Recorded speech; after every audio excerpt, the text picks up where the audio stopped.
ప్రభువైన యేసుక్రీస్తు నామంలో మీకు అందరికీ కూడా శుభాభివందనాలు తెలియపరుస్తున్నాను. దేవుడు మిమ్మల్ని అందరినీ కూడా నిండార్లుగా దీవించిన గాక. ఆమేన్. మనము గడిచిన కొన్ని వారాల నుండి ఎఫెసీలకు రాసినటువంటి పత్రిక 6వ అధ్యాయ ధ్యానంలో ఉన్నాం కదా. దేని కొరకు సిద్ధపడుతున్నాం? మనం యుద్ధం కొరకు సిద్ధపడుతున్నాం. ఈ యుద్ధములో ఎవరి మనస్సు కృంగ నిమిత్తము లేదు. ఆమేన్. దావీదు అంటాడు కదా, ఎవరి మనసు కృంగ నిమిత్తం లేదు. ఎందుకు అనంటే మన పక్షమున ఉన్నటువంటి వాడు ఉన్నతమైనటువంటి దేవుడు, గొప్ప దేవుడు, సైన్యములకు అధిపతి అయినటువంటి దేవుడు, పరాక్రమము కలిగినటువంటి దేవుడు. ఆయనకు అసాధ్యమైనది ఏదీ లేదు. ఆయన నోటి వాక్కు చేతనే ఈ లోకాన్నంతటినీ, ఈ సృష్టి అంతటిని చేసినటువంటి గొప్ప మహాత్మ్యము గల దేవుడు ఆయన. హల్లెలూయా. ఆయన కీర్తిని వర్ణించటానికి, ఆయన మహాత్మ్యమును వర్ణించటానికి ఇక ఏ మాటలు కూడా భూమి మీద చాలవు. హల్లెలూయా. కాబట్టి ప్రియ దేవుని బిడ్డలారా, ఎవ్వరి మనసు కృంగడానికి వీలు లేకుండా మనము దేవుని బలము చేత, అందుకే పౌలు అంటాడు కదా, నన్ను బలపరచు వాని యందు నేను, మనల్ని బలపరిచే మన యేసయ్య యందు మనము సమస్తము చేయగలం. కాబట్టి విశ్వాసముతో, ఓపికతో దేవుని వాక్యాన్ని వింటూ మనకు ఉన్నటువంటి ఈ పందెపు రంగంలో, లేకపోతే ఈ యుద్ధ రంగంలో మనము విజయము పొందుదుముగాక. ఆమేన్. చదువుకుందాం. పౌలు రాసినటువంటి పత్రిక, ఎఫెసీ పత్రిక 6వ అధ్యాయము 16వ వచనాన్ని మనం ధ్యానం చేద్దాం, చదువుకుందాం. ఇవన్నీ గాక విశ్వాసమును డాలు పట్టుకొనుడి, దానితో మీరు దుష్టుని అగ్నిబాణములన్నిటినీ ఆర్పుటకు శక్తిమంతులగుదురు. చదవబడినటువంటి లేఖన భాగాన్ని మనము గమనించినట్లయితే గడిచిన మనము వారాలలో సర్వాంగ కవచంలో ఉన్నటువంటి మొదటిదైనటువంటి సత్యం అనే దట్టిని గురించి నేర్చుకున్నాం. ఆ తర్వాత నీతి అనే మైమరు గురించి నేర్చుకున్నాం. ఆ తర్వాత సిద్ధ మనస్సు అనేటటువంటి జోడును గురించి నేర్చుకున్నాం. ఈ దినం మనం నేర్చుకోబోయే అంశం ఏమిటి అనంటే విశ్వాసం అనేటటువంటి డాలు. చెప్తారా? విశ్వాసం అనేటటువంటి డాలు. ఇక్కడ మొట్టమొదటిగా ప్రస్తావిస్తున్నటువంటి పదం ఏంటిదనంటే ఇవన్నీ గాక అనంటే, మనం సాధారణంగా ఏం ఆలోచన చేస్తామనంటే ఇవన్నీ కాక అనంటే ఇవి వేసుకోకపోయినా పర్వాలేదు, ఇది మాత్రం ఉండాలి. ఇవన్నీ కాక అనంటే ఇదన్నీ కాదు, విశ్వాసం అనే డాలైతే ఖచ్చితంగా ఉండాలి అని అనుకుంటాం. కానీ ప్రియ దేవుని బిడ్డలారా, ఇక్కడ రాయబడినటువంటి మాట అది కాదు. మనం ఇంగ్లీష్లో చూసినట్లయితే ఎబోవ్ ఆల్ అని ఉంటుంది. ఎబోవ్ ఆల్ అని అంటే అన్నిటికీ పైగా. మనకు సత్యం అనేటటువంటి దట్టి ఎక్కడుంటే చెప్పండి? నడుముకుంటుంది కదా. నీతి అనే మైమరువు మన బాడీకి ఉంటుంది. సిద్ధ మనస్సు అనేటటువంటి జోడు కాళ్ళకు ఉంటుంది. నెక్స్ట్ మనం నేర్చుకుంటాం హెల్మెట్ గురించి. ఇవన్నీ కూడా మన దేహానికి ఉంటాయి. అయితే ఈ యొక్క డాలు అనేటటువంటిది ఎక్కడుంటుంది చెప్పండి?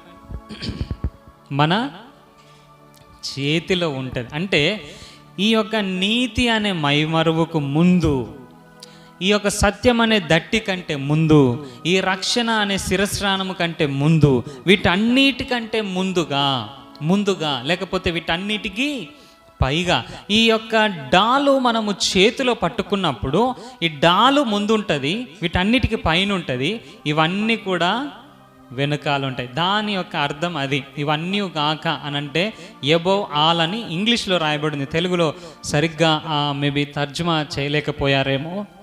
వీటన్నిటికీ పైగా అనేటటువంటి అర్థం ఇస్తుంది. వీటన్నిటికీ పైగా లేకపోతే ముందుగా అనేటటువంటి అర్థం ఇస్తుంది.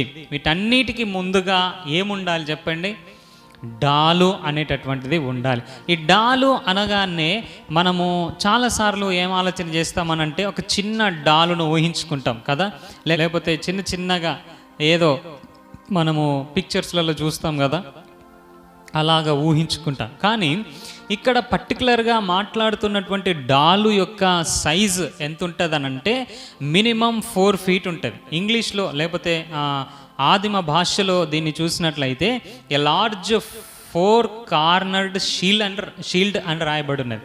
ఎ లార్జ్ 4 corner షీల్డ్ అంటే 4 మూలల పొడవైనటువంటి 4 మూలలు కలిగినటువంటి ఒక షీల్డ్, ఒక డాలు అని అర్థం. 4 మూలలు కలిగినటువంటి ఒక డాలు. మనము చూసినటువంటి డాళ్ళు ఎలా ఉంటాయనంటే త్రిభుజాకారంలో లేకపోతే రౌండ్గా ఇలా ఉంటాయి. కానీ ఇక్కడ మాట్లాడుతున్నటువంటి పర్టికులర్ డాలు ఎలా ఉంటుంది అనంటే 4 మూలలు కలిగి ఉంటుంది. దీన్ని ఏమంటారు? దీర్ఘ చతురస్రాకారంలో ఉంటుంది. దాదాపు ఒక 4 feet పొడవు, 2 feet వెడల్పు కలిగినటువంటి డాలు కొరకు మాట్లాడుతూ ఉన్నాడు. ఇది ఎక్కడ చూస్తామనంటే కొన్ని యుద్ధాలలో వెళ్తూ ఉన్నప్పుడు ముందున్నటువంటి సైనికులకు ఉంటుంది, ముందు వరుసలో ఉన్నటువంటి సైనికులకు ఉంటుంది. ఈ డాళ్ళు ముందుగా పెట్టి వారు నిలబడితే దాదాపు ఆ డాలు వెనకాల ఉంటారు, కనబడరు. అలాంటి పొడవైనటువంటి డాలు. ఇది చెక్కతో చేయబడుతుంది. ఈ చెక్కతో చేయబడిన దాని మీద లెదర్ ఫినిషింగ్ అనేది ఉంటుంది. ఎందుకు ఈ చెక్కతో చేయబడింది లెదర్ ఫినిషింగ్ తోటి ఉంటుంది అనంటే ఇక్కడ అంటున్నాడు అగ్ని బాణములు ఆర్పేటటువంటి డాలట. ఇది ఎలాంటి డాలు? అగ్ని బాణములు ఆర్పేటటువంటి డాలు. మీరు ఇప్పుడు బాణాలు విసిరేటటువంటి పరిస్థితి, యుద్ధాలు ఇప్పుడు ఏం కనబడటం లేదు. ఇప్పుడు అంతా గన్ కదా, బాంబులు, గన్స్ ఇవి వచ్చేసినాయి. కానీ పాతకాలంలో మనము రాజుల కాలంలో చూసినట్లయితే అప్పుడు అన్నీ కూడా బాణాలు విసిరేటటువంటి వారు, ఈటెలు పట్టుకునేటటువంటి వారు, కత్తులు పట్టుకునేటటువంటి వారు, ఇలాంటి యుద్ధాయుధాలు ఉండేటటువంటివి. అయితే పాతకాలంలో యుద్ధాలు చేసేటప్పుడు ఈ బాణాలు దూరంగా ఉన్నప్పుడు, సైన్యము దూరంగా ఉన్నప్పుడే ఈ బాణాలు వేసేటటువంటి వారు. ఈ బాణాలు వేసినప్పుడు ఆ దూరంగా ఉన్నటువంటి సైనికులకు కొంతమందికి గుచ్చుకొని చనిపోయేటటువంటి పరిస్థితి అక్కడ మనం చూస్తాం. అయితే ఈ బాణాలు వేసేటప్పుడు ఏం చేస్తారు అనంటే వారి చేతులలో, ఆ సైనికుల చేతులలో ఈ డాళ్ళు ఉంటాయి. కాబట్టి ఈ డాలు వారికి, ఈ బాణము వారికి తగలకుండా ఈ డాలు అనేటటువంటిది కాపాడుతుంది. కాబట్టి వీళ్ళు ఏం చేసేవారు, శత్రువు సైన్యం ఏం చేసేటటువంటి వారు అనంటే ఈ బాణముకు మొదట కొన ఉంటుంది కదా, షార్ప్గా ఉంటుంది కదా, అక్కడ అలాంటి మంట లేకపోతే దాన్ని అగ్ని రాజబెట్టి ఆ బాణాన్ని వేసేటటువంటి వారు. ఆ అగ్నితో కూడినటువంటి ఆ బాణము వెళ్ళినప్పుడు వారు షీల్డ్ పట్టుకుంటారు కదా, ఆ యొక్క డాలు పట్టుకుంటారు కదా, ఆ డాలుకు కుచ్చుకున్నప్పుడు ఈ అగ్ని ఆ డాలును కాల్చివేస్తే ఆ డాలు కాలిపోతే మనము ఆ శత్రువులను ఈజీగా చంపేయొచ్చు, మళ్ళా మిగతా బాణాలు వేసి చంపేయొచ్చు అనేటటువంటి ఆ యొక్క ఆలోచనతో వీళ్ళు ఏం చేసేవారు, శత్రు సైన్యం అనంటే ఆ యొక్క బాణముకి మొదట అగ్నిని రాజబెట్టి అగ్ని బాణములు వేసేటటువంటి వారు. మీకు దాదాపు తెలిసి ఉండొచ్చు ఇది. ఎందుకనంటే మనమందరం కూడా దేవుళ్ళలోనికి రాకముందు, యేసుక్రీస్తు ప్రభువారిని అంగీకరించకముందు సినిమాలు చూసినటువంటి ఆ పరిస్థితి మనకున్నది కదా. మనమందరం కూడా పాతకాలం యుద్ధాల సినిమాలు చూసినాం కదా, దేవుని నమ్ముకోకముందు. అప్పుడు యుద్ధాలు జరిగేటటువంటి నేను కూడా చూసాను చిన్నప్పుడు. నేను అంటే సంపూర్ణ రక్షణ మారు మనసులోనికి రాకముందు అవి చూసినాను. అప్పుడు యుద్ధాలు ఎట్లా జరిగాయనంటే బాణాలు ఇట్లా గాల్లో వేసేటటువంటి వారు. ఆ బాణాలకు మొదట అగ్ని ఉండేది, అగ్నిని ఇట్లా వచ్చేటటువంటి, ఒక బాణానికి ఒక బాణం గుద్దుకునేటటువంటి పరిస్థితి. ఇలాంటివి మనం చూస్తున్నాం కదా. ప్రియ దేవుని బిడ్డలారా, ఇక్కడ కూడా ప్రత్యేకించి పౌలు భక్తుడు మాట్లాడుతున్నాడు. ఏం బాణాలు వేస్తాడట దుష్టుడు? అగ్ని బాణాలు వేస్తాడట. ఈ అగ్ని బాణం అనేటటువంటిది ఏం చేస్తుంది అనంటే ఈ యొక్క డాలును కూడా కాల్చివేస్తుంది. అయితే అప్పుడు ఉన్నటువంటి సైనికులు ఏం చేసేవారనంటే మాటికి ఆ డాలును నీళ్ళల్లో తడిపేటటువంటి వారట. మాటి మాటికి ఆ నీళ్ళల్లో తడుపుతూ ఉన్నప్పుడు ఆ అగ్ని దాని మీదకి డాలు మీద పడ్డప్పుడు ఆ అగ్ని ఆరిపోయే విధముగా ఎప్పటికీ నీళ్ళల్లో తడిపి పట్టుకునేటటువంటి వారట. ప్రియ దేవుని బిడ్డలారా, ఇక్కడ కూడా పౌలు భక్తుడు మనకు ఆత్మీయకంగా నేర్పిస్తున్నటువంటి పాఠం ఏమిటి అని అంటే, మనకు కూడా డాలు అనేటటువంటిది అవసరం. ఏ డాలు అవసరం? విశ్వాసము అనేటటువంటి డాలు అనేది అవసరం. ఎందుకు ఈ విశ్వాసం అనేటటువంటి డాలు మనకు అవసరం అనంటే, దుష్టుడు అగ్ని బాణములు వేస్తాడు. ఈ అగ్ని బాణములు వేసినప్పుడు ఆ అగ్ని బాణములు మనకు తగలకుండా ఉండాలి అనంటే, వాడు వేసే అగ్ని బాణములకు మనము కాల్చబడకుండా ఉండాలి అనంటే, మనము దహించబడకుండా ఉండాలి అనంటే, మనము ప్రాణాలు కోల్పోకుండా సజీవంగా ఉండాలి అనంటే, మనము వీటన్నిటికంటే ముందుగా విశ్వాసం అనేటటువంటి డాలును పట్టుకొని ఉండాలి. ఈ విశ్వాసం అనేటటువంటి డాలును మనం పట్టుకున్నప్పుడు ఆ దుష్టుడు వేసే అగ్ని బాణాలు మనకు తగలకుండా ఆర్పివేయుటకు మనం ఏమవుతామట?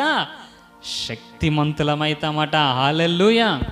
కాబట్టి ప్రియ దేవుని బిడ్డలారా, ప్రతి క్రైస్తవుడు ఈ విశ్వాసము అనేటటువంటి డాలును ఖచ్చితంగా పట్టుకొని ఉండాలి. ప్రతి క్రైస్తవునికి విశ్వాసం అనేది చాలా ప్రాముఖ్యమైనటువంటిది. అందుకే ఆ పౌలు భక్తుడు రాస్తూ అంటాడు కదా, చివరిగా నిలిచేటివి ఏంటి అట? మూడు. ఆ మూడింట్లలో మొదటిది ఏంటిది? విశ్వాసము. రెండవది నిరీక్షణ. మూడవది చూడండి, చివరిగా నిలిచేటటువంటి దాంట్లో విశ్వాసం అనేది ఉన్నది. అంతేకాకుండా హెబ్రీలకు రాసినటువంటి పత్రికలో అంటాడు, విశ్వాసము లేకుండా దేవుణ్ణి కాబట్టి ప్రియ దేవుని బిడ్డలారా, ఒక క్రైస్తవునికి విశ్వాసం అనేది చాలా ప్రాముఖ్యమైనటువంటిది. విశ్వాసం లేకుండా మనం రక్షణ పొందలేం, విశ్వాసం లేకుండా మనం దేవుణ్ణి చూడలేం, విశ్వాసం లేకుండా అపవాది పైన విజయాన్ని కూడా పొందుకోలేం. కాబట్టి మనము చచ్చేంత వరకు, యేసయ్య వచ్చేంత వరకు ప్రతి క్రైస్తవునికి ఖచ్చితంగా ఉండాల్సినటువంటి ఆయుధం లేకపోతే మన కవచం ఏంటిది అనంటే విశ్వాసం అనేటటువంటి డాలు ఖచ్చితంగా ఉండాలి. ప్రతి ఒక్కరూ ఇది పట్టుకొని ఉండాలి, విడిచిపెట్టదు. మీకు కలిగి ఉన్నదాన్ని జాగ్రత్తగా పట్టుకోండి, చివరి వరకు పట్టుకోండి అని అంటాడు. ఏంటిది అది అనంటే, మనకున్నటువంటి రక్షణ, మనకున్నటువంటి విశ్వాసాన్ని చివరి వరకు పట్టుకోవాలి, గట్టిగా పట్టుకోవాలని అంటాడు. ఒకవేళ ఆ పట్టుకున్న దాన్ని మనం వదిలిపెట్టినాం అనుకోండి, ఆ అగ్ని బాణానికి దహింపబడతాం. కాబట్టి విశ్వాసం అనేటటువంటి డాలు మనకు అత్యంత ప్రాముఖ్యమైనటువంటిది. అందుకే వీటన్నిటికంటే ముందుగా, ఎబోవ్ ఆల్ అని అంటాడు, వీటన్నిటికంటే ముందుగా మనము దాన్ని పట్టుకొని ఉండాలి. అసలు విశ్వాసం అంటే ఏంటిది? అసలు విశ్వాసం ఎలా వస్తుంది అని అంటే చాలా స్పష్టంగా రాశాడు పౌలు భక్తుడు. హెబ్రీయులకు రాసినటువంటి పత్రిక 11వ అధ్యాయం 1వ వచనంలో అంటాడు, విశ్వాసం అనేటటువంటిది నిరీక్షింపబడు వాటి యొక్క నిజస్వరూపమును అదృశ్యమైనవి ఉన్నవనుటకు రుజువునై ఉన్నది. అంటే విశ్వాసం అంటే ఏంటిది అని అంటే, ఇప్పుడు లేదు, మన కంటికి కనబడటం లేదు, కానీ ఉన్నదని నమ్మాలి, అదే విశ్వాసం. ఇప్పుడు ఏ కార్యం మన జీవితంలో జరగటం లేదు, కానీ చేస్తాడు దేవుడు అని నమ్మాలి, అదే విశ్వాసం. ఈ దినం మన కంటికి కనబడనటువంటి దాన్ని నమ్మటమే విశ్వాసం. చెప్తారా విశ్వాసం అంటే ఏంటిది? మన కంటికి బాహ్యంగా మన కంటికి కనబడనటువంటి దాన్ని ఉన్నదని నమ్మటమే విశ్వాసం, అదే విశ్వాసం. నీ జీవితంలో ఇది జరగట్లేదు కానీ చేస్తాడని నమ్మటం విశ్వాసం. నీ జీవితంలో ఇది లేదు కానీ దేవుడు ఇస్తాడని నమ్మటం విశ్వాసం. ఈరోజు లేదు, మనం కలిగిలేం, కానీ రేపు ఇస్తాడు దేవుడు అని నమ్మటమే విశ్వాసం. పరలోకాన్ని మనం చూడటం లేదు కానీ ఉన్నదని నమ్మటమే విశ్వాసం. యేసుక్రీస్తు ప్రభువారిని మనము శారీరకంగా చూడలేదు, మనం పుట్టక ముందే మన కొరకు మరణించాడు, కానీ ఆయన నా కొరకు మరణించాడు, నా పాపముల కొరకు మరణించాడు అనేదే నమ్మటమే విశ్వాసం. ఆ విశ్వాసం ద్వారా మనం రక్షింపబడతామని లేఖనాలు రాయబడి ఉన్నాయి. ప్రియ దేవుని బిడ్డలారా, లేదు మనకు కనబడటం లేదు కానీ నమ్మటమే విశ్వాసం. మరి ఇది ఎలా వస్తుంది అనంటే పౌలు రోమాకు రాస్తూ 10వ అధ్యాయం 17వ వచనంలో అంటాడు, వినుట వలన చెప్పాలి ఏం కలుగుతుందట? విశ్వాసం కలుగుతుంది. ఏం వినటం వలన కలుగుతుంది? ఏం వినటం వల్ల కలుగుతుంది అనంటే క్రీస్తును గూర్చిన మాటలు వినటం వలన మనకు విశ్వాసం కలుగుతుంది. నువ్వు లోకానుసారమైనటువంటి మాటలు వింటే విశ్వాసం కలగదు, అపవాది చెప్పే మాటలు వింటే విశ్వాసం కలగదు. కానీ దేవుని గూర్చిన మాటలు వింటే నీకు విశ్వాసం కలుగుతుంది. దేవుని వాక్యం వింటే నీకు విశ్వాసం కలుగుతుంది. దేవుని వాక్యం చదివితే నీకు విశ్వాసము కలుగుతుంది. ప్రియ దేవుని బిడ్డలారా, ఈరోజు లేదు. కానీ ఎప్పుడైతే దేవుడు నేను చేస్తా బిడ్డ, నేనున్న బిడ్డ, నేను నీకు నీ జీవితంలో ఈ కార్యం చేస్తా, నేను నీకు రేపు ఇది ఇస్తా అని దేవుడు మాట్లాడినప్పుడు మనకేం కలుగుతుంది? విశ్వాసం కలుగుతుంది. ప్రియ దేవుని బిడ్డలారా, ఈ లోకంలో చాలా వార్తలు ఉన్నాయి, అవి మనల్ని భయపెట్టేటివిగా ఉంటాయి. కానీ ప్రియ దేవుని బిడ్డలారా, దేవుని మాటలు వింటే మనకేం కలుగుతుందట?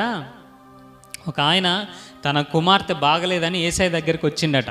యేసయ్య దగ్గరికి వస్తే యేసయ్య ఆయన బోధించటము, స్వస్థతలు చేయటం, ఈ కార్యక్రమంలో బిజీ ఉండటం వల్ల ఆయన వచ్చిన వెంటనే వెళ్ళలేకపోయింది ఆయనతో. అయితే కొంత ఆలస్యం జరిగింది. కొంత ఆలస్యం జరగటంతో వాళ్ళ ఇంటి దగ్గర నుంచి కొంతమంది మనుషులు వచ్చినారు. కొంతమంది మనుషులు వచ్చి వాళ్ళు చెప్తున్నటువంటి మాట ఏందనంటే, ఇక బోధకుని శ్రమ పెట్టకయా, నీ కుమార్తె చనిపోయింది అని అన్నారు.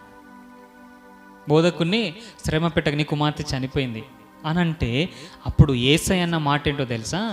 వారి మాటలను లక్ష్య పెట్టలేదట. హల్లెలూయా. చనిపోయిందని చెప్తున్నారు వాళ్ళు, చనిపోయిందని చెప్తున్నారు. కానీ దేవుడు ఏమంటున్నాడు? యేసయ్య ఏమంటున్నాడు? వారి మాటలను లక్ష్య పెట్టలేదు. లక్ష్య పెట్టకుండా వెళ్ళి అక్కడ ఏం చేశాడు? చనిపోయిన తన కుమార్తెను లేవనెత్తినటువంటి గొప్ప దేవుడు. ప్రియ దేవుని బిడ్డలారా, పరిస్థితులు ప్రతికూలంగా ఉండొచ్చు, చచ్చుబడినటువంటి స్థితిలో ఉండొచ్చు, కానీ దేవుని మాట మనకు ఏం కలగజేస్తుంది అంటే ధైర్యాన్ని కలగజేస్తుంది, విశ్వాసాన్ని కలగజేస్తుంది, ఒక నిరీక్షణను కలగజేస్తుంది. కాబట్టి ప్రియ దేవుని బిడ్డలారా, మనం ఎల్లప్పుడూ కూడా దేవుని వాక్యాన్ని వినేవారంగా ఉండాలి. ఎల్లప్పుడూ దేవుని వాక్యాన్ని చదివే వారంగా ఉండాలి.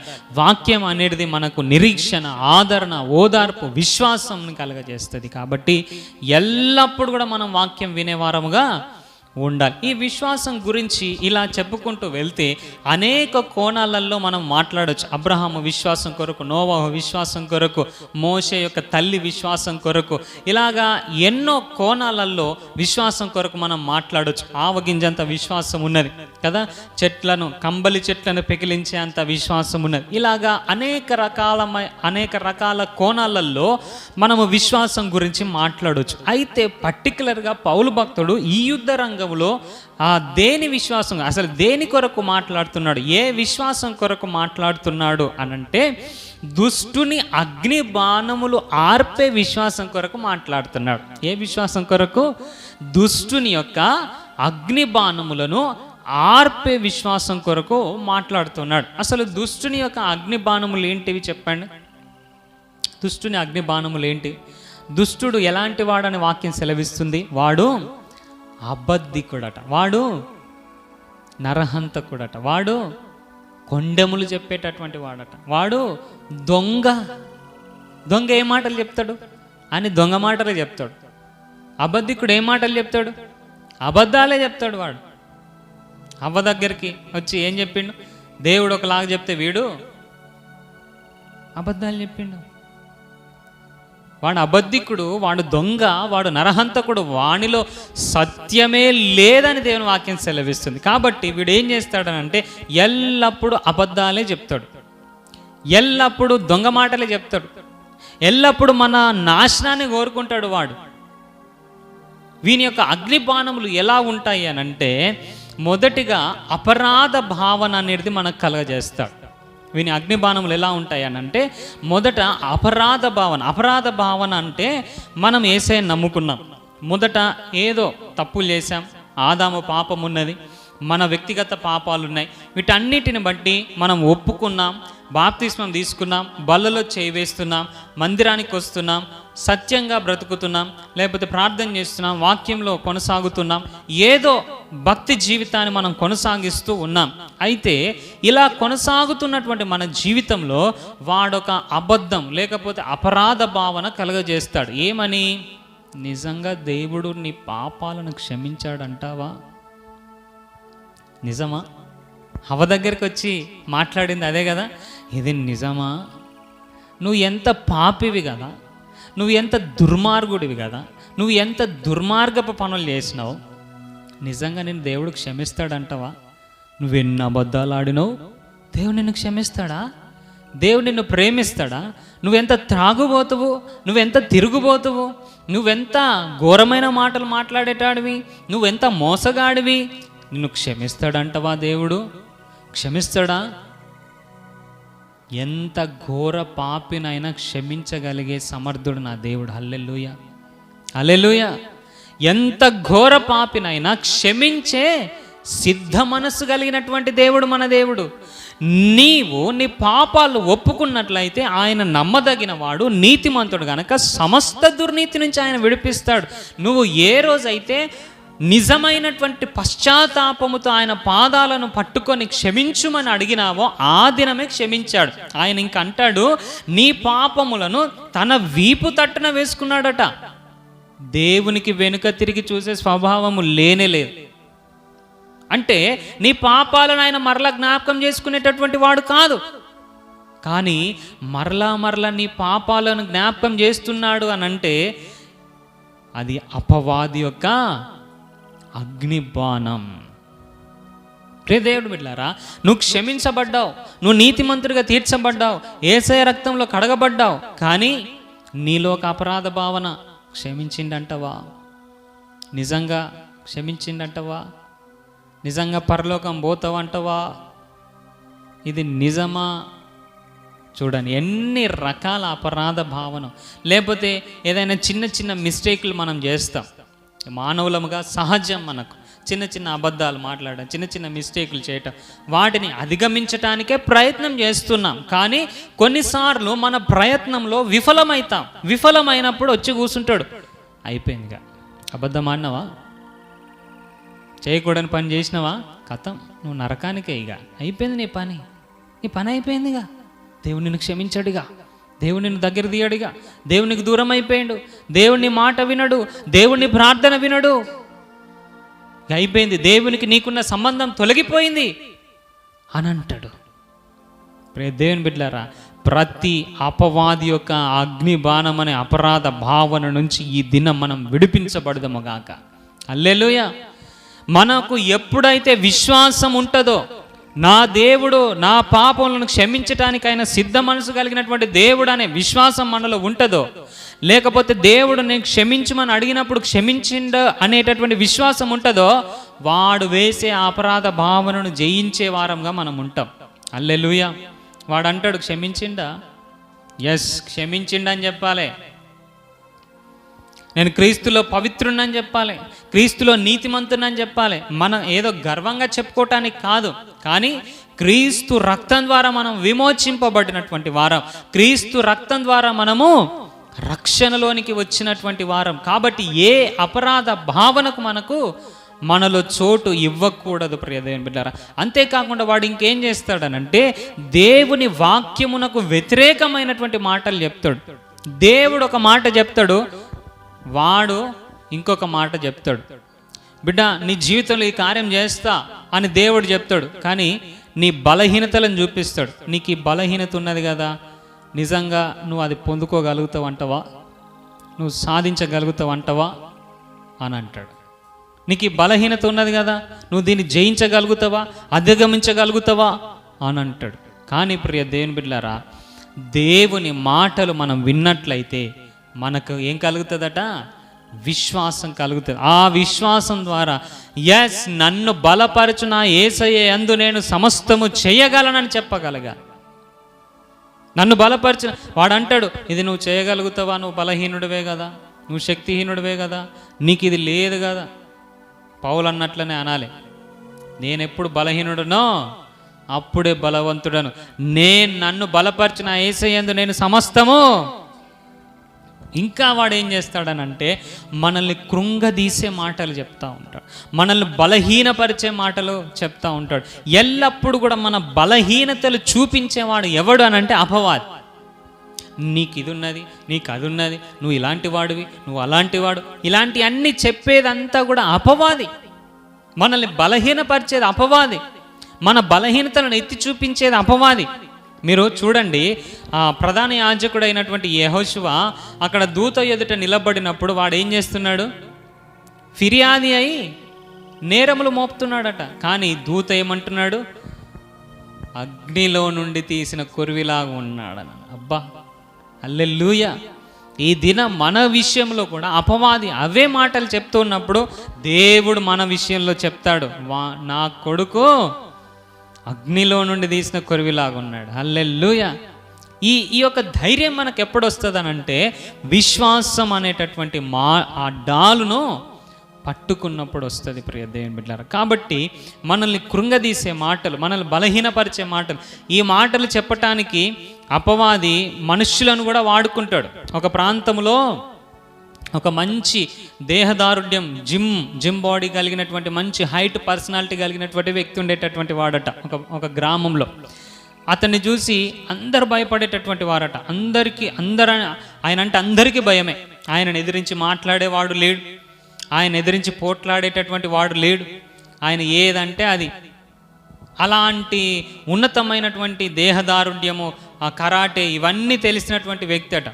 అయితే కొంతమంది ఏమనుకున్నారనంటే ఎలాగైనా సరే విని జయించాలి అని అనుకున్నారట. అయితే మనము సాధారణంగా వానితో పోట్లాడితే మనం జయించలేం. వానికి ఉన్న బలము, హైటు, పర్సనాలిటీ, కరాటే ఇవన్నిటి మనము తట్టుకోలేం.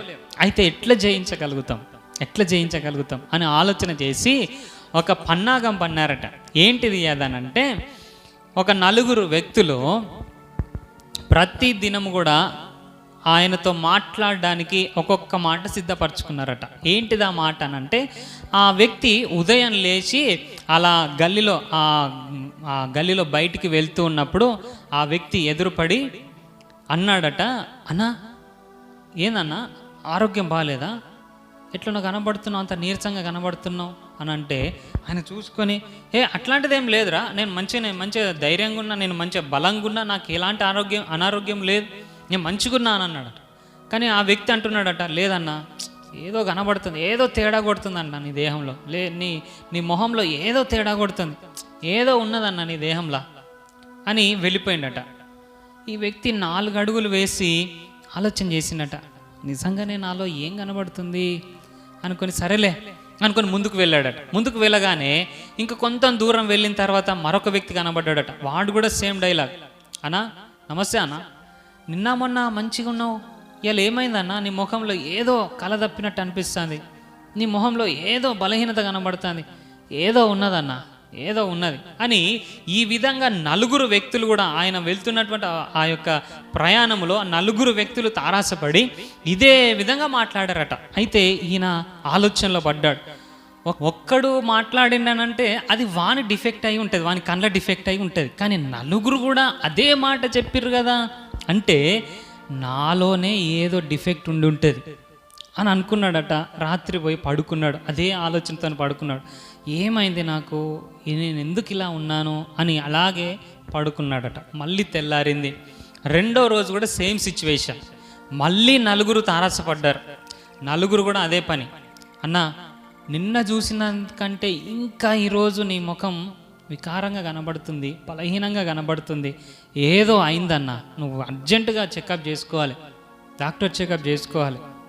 ఇట్లా 4 కూడా మాట్లాడారట.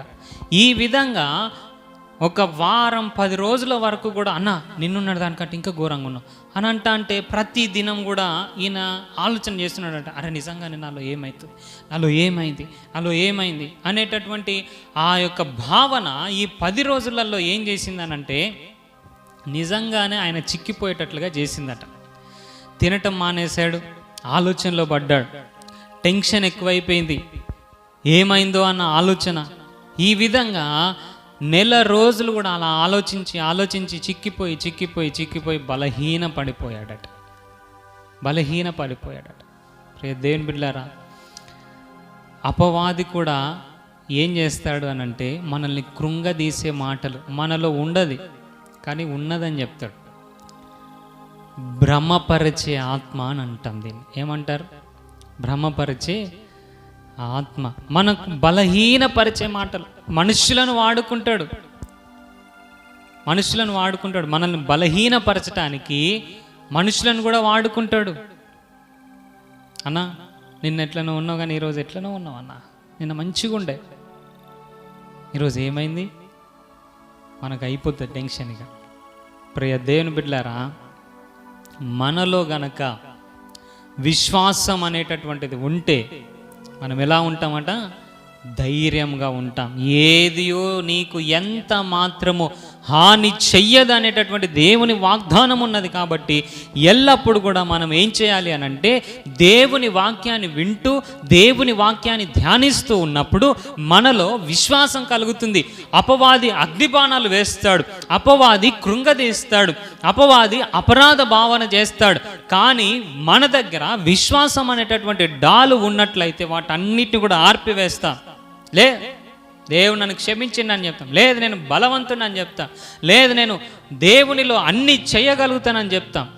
అది ఎప్పుడు సాధ్యమవుతుంది అని అంటే విశ్వాసం అనేటటువంటి డాలు ఉన్నప్పుడు. మత్తయి సువార్త 13వ అధ్యాయం 24వ వచనం నుంచి కింది వచనాలు మనం చూసినట్లయితే అక్కడ దేవుడు ఒక ఉపమానం చెప్పాడు. ఏ ఉపమానం అనంటే పరలోక రాజ్యము తన పొలములో మంచి విత్తనము విత్తిన ఒక మనుష్యుని పోలున్నదని చెప్తూ, ఆ మనుష్యుడు ఆ విత్తనాలు విత్తినప్పుడు, గోధుమ గింజలు విత్తినప్పుడు శత్రువు వచ్చి ఏం చేశాడట? గోధుమల మధ్య గురుగులు విత్తిపోయాడట. ఏం విత్తిపోయాడు? మనము ప్రతి దినము కూడా దేవుని వాక్యాన్ని వింటాం, ప్రతి వారం దేవుని వాక్యాన్ని వింటాం, ఆ మాటలను మనం స్టోర్ చేసుకుంటాం. అయితే అపవాది కూడా ఏం చేస్తాడు అనంటే ఆ గోధుమల మధ్యలో గురుగులను విత్తుతాడు. ఏం విత్తుతాడు? గురుగులు అనేటటువంటి అనుమానం, గురుగులు అనేటటువంటి కృంగదీసే మాటలు, గురుగులు అనేటటువంటి అపరాధ భావన, ఇలాంటి గురుగులు విత్తినప్పుడు ఏమవుతుంది అని అంటే మనము కృంగిపోతాం, మనం బలహీనపడతాం, మనము దిగజారినటువంటి పరిస్థితిలోనికి వెళ్తాం. అయితే ప్రియ దేవుని బిడ్డలారా, మనం ఏం చేయాలి అని అంటే ఎల్లప్పుడూ కూడా విశ్వాసం అనేటటువంటి డాలును పట్టుకొని ముందుకు నడిచే వారంగా ఉండాలి. ఎప్పుడైతే మనము విశ్వాసము అనేటటువంటి డాలును పట్టుకొని ఉంటామో అపవాది వేసే అగ్నిబాణాలను మనము జయించే వారంగా ఉంటాం. 3 విషయాలను నేను చెప్తాను.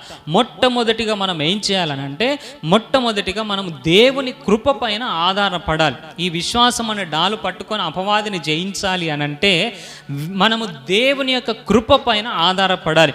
దేవా, నీ కృప తప్ప ఇంకొకటి నా జీవితంలో లేదు.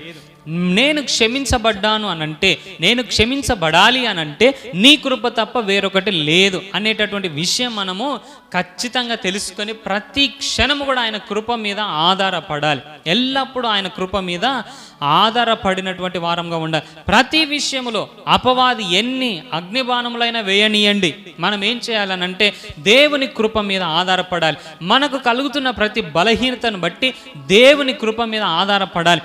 మనం తెలిసి తెలియక మనము చేసేటటువంటి చిన్న చిన్న తప్పులను బట్టి కూడా దేవుని కృప మీద ఆధారపడాలి. అపవాది అగ్నిబాణములు వేయకముందే మనం ఏం చేయాలనంటే దేవుని యొక్క కృప మీద ఆధారపడాలి. వాడేందండి చెప్పేది? నువ్వు ఈ బలహీనత చేసావు, నువ్వు తప్పు చేసావు, నువ్వు అబద్ధం ఆడావని వాడు చెప్పేదేంటి? మనం రియలైజ్ అయిపోయి దేవుని కృప మీద ఆధారపడాలి. ఆయన అన్నాడు కదా, ఆయన నమ్మదగిన వాడు, నీతిమంతుడు గనక మన పాపములను మనం ఒప్పుకున్నట్లయితే సమస్త దుర్నీతి నుంచి విడిపిస్తాడని, ఆయన క్షమించుటకు సిద్ధమైన మనసు కలిగినటువంటి దేవుడని. కాబట్టి ఎక్కడ మనం తప్పిపోయినా, ఎక్కడ బలహీన పడేటటువంటి పరిస్థితులు వచ్చినా మనం ఏం చేయాలి అనంటే దేవుని కృప మీద ఆధారపడాలి. అప్పుడు మనం క్షమించబడతాం, అప్పుడు మనం ఆదరించబడతాం, అప్పుడు మనము ధైర్యంతో బలముతో ముందుకు కొనసాగుతాం. ఇది మొదటిది. మనం ఎప్పుడు దేవుని కృప మీద ఆధారపడాలి. రెండవదిగా మనం ఏం చేయాలి అనంటే దేవుని వాక్యాన్ని నమ్మాలి. ఏం చేయాలి? దేవుని వాక్యాన్ని మనం నమ్మాలి. దేవుడు ఎన్నో వాగ్దానాలు చేశాడు, దేవుడు ఎన్నో మాటలను మనకు వినిపించాడు. మనం ఏం చేస్తామనంటే దాన్ని నమ్మం. ఆదాము హవ్వలు దేవుడు ఏదైనా తోటలో ఉన్నప్పుడు దేవుడు మాటలు చెప్పాడు, కానీ ఆ తర్వాత అపవాది వచ్చి కొన్ని మాటలు చెప్తే దేవుని మాటలు నమ్మకుండా అపవాది మాటలు నమ్మినటువంటి పరిస్థితిని మనం చూస్తూ ఉన్నాం. ఎప్పుడైతే అపవాది మాటలు నమ్మారో పాపములో పడిపోయారు. ప్రియ దేవుని బిడ్డలారా, మనము దేవుని వాక్యాన్ని ఎల్లప్పుడూ నమ్మేవారముగా ఉండాలి. అపవాది ఎన్నైనా చెప్పనివ్వండి, వాటిని మనము లక్ష్య పెట్టక. యాయీరుతో అంటాడు కదా, వారు చెప్పే మాటలు లక్ష్య పెట్టక. మనము కూడా అపవాది చెప్పే మాటలను లక్ష్య పెట్టదు. మనం ఏం చేయాలి అని అంటే దేవుని వాక్యాన్ని నమ్మాలి. పరిస్థితి ఎలాగైనా ఉండనివ్వండి. ఎహెచ్కేల్తో అంటాడు, ఆ ఎండిన లోయ, ఆ ఎముకలు కలిగినటువంటి లోయలోనికి వెళ్ళి ప్రకటించు అని అన్నప్పుడు ఎవరైనా నమ్ముతారా? ఇది జరుగుతుందని ఎవరైనా నమ్ముతారా? అబ్రహాముతో నీకు కొడుకునిస్తానని అన్నప్పుడు, విస్తారమైన సంతానం ఇస్తానన్నప్పుడు నమ్మగలుగుతారా? పరిస్థితులు ఉడిగిపోయినటువంటి పరిస్థితులు. కానీ మనం ఏం చేయాలనంటే దేవుని వాక్యాన్ని నమ్మాలి. ప్రియ దేవుని బిడ్డ, దేవుని వాక్యాన్ని ఎప్పుడైతే నమ్ముతామో అపవాది అగ్నిబాణాలను ఎదిరించి నిలబడగలిగే వారంగా మార్చబడతాం.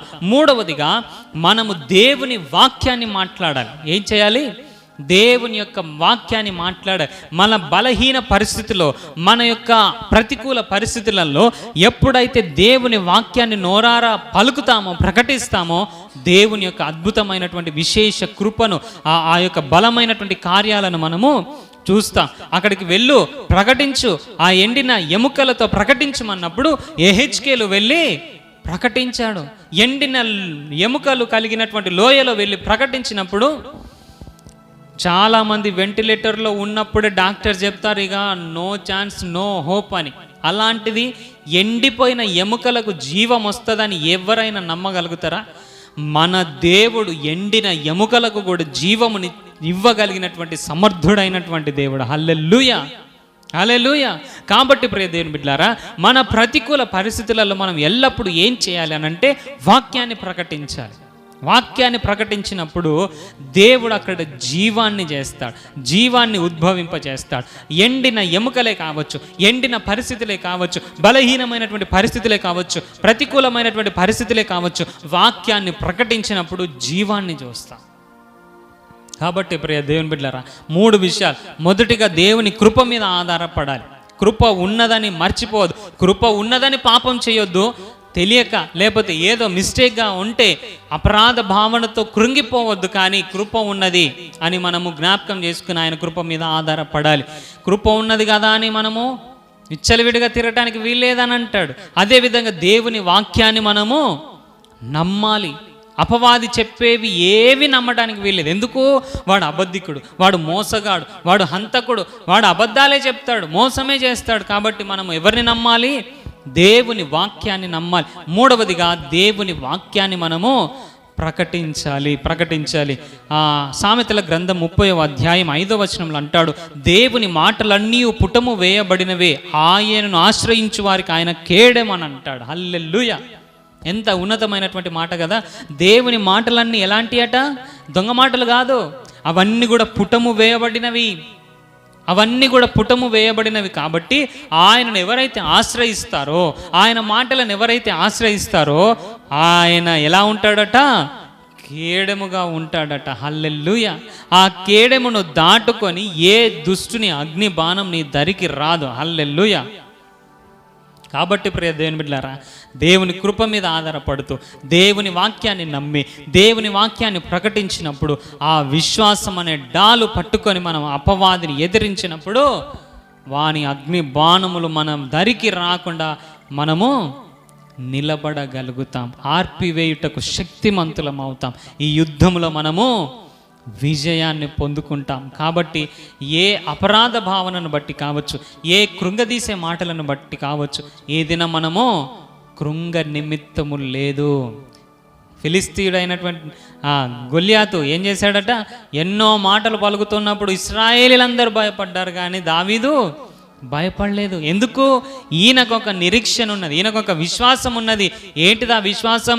ఈ గొల్యాతు కంటే మించినటువంటి దేవుడు నా దేవుడు, ఈ గొల్యాతును పడగొట్టే శక్తిని, బలమును, సామర్థ్యమును నా దేవుడు ఇస్తాడని నమ్మాడు. కాబట్టి విజయాన్ని పొందుకుంటాడు. అందుకే దేవుడు యేసయ్య అన్నాడు, నమ్మితే దేవుని మహిమను చూస్తాం. ఎస్, మనము నమ్మి విశ్వసించి నిలబడినప్పుడు దేవుని యొక్క అద్భుతమైనటువంటి కార్యాలను మనం చూస్తాం. ఈ ఇశ్రాయేలు ప్రజల విషయంలో, ఆ యుద్ధాల విషయంలో ఎన్ని కార్యాలండి, దేవుని కార్యాలు. సైలెంట్గా ఉండరు, నేను యుద్ధం చేస్తానని యుద్ధం చేసినటువంటి పరిస్థితులు, ఆ యొక్క స్తుతులు చేసినప్పుడు ఎరుకో గోడలు కూలినటువంటి పరిస్థితులు, ఎర్ర సముద్రం ముందు మార్గాలు తెరిచినటువంటి పరిస్థితులు, ఎన్ని కార్యాలు దేవుడు చేయలేదు.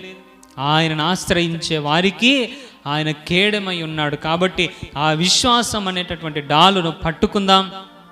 ఆ అపవాది వేసే అగ్ని బాణాలను ఆర్పివేయుటకు శక్తిమంతులమవుదాం. ఈ యుద్ధంలో మనము విజయాన్ని పొందుకొని ఆ పరలోకం చేరుదుముగాక. అట్టి కృప దేవుడు మనకు అనుగ్రహించి నడిపించును గాక. విన్న వాక్యాన్ని బట్టి ఇచ్చిన మాట మనము ప్రార్థన చేసుకుందాం.